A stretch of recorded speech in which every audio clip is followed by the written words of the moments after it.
You are looking at Julian's pronunciation guide, where we look at how to pronounce better some of the most mispronounced words in the world, like this other curious word. But how do you say what you're looking for today?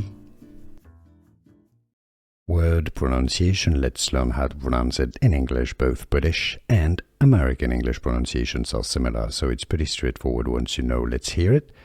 Oppression.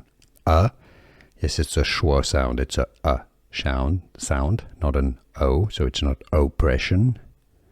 Oppression. Oppression.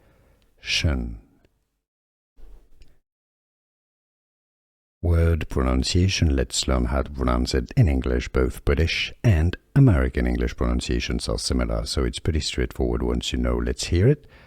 Oppression. Yes, it's a schwa sound. It's a sound, not an O, so it's not oppression. Oppression. Oppression.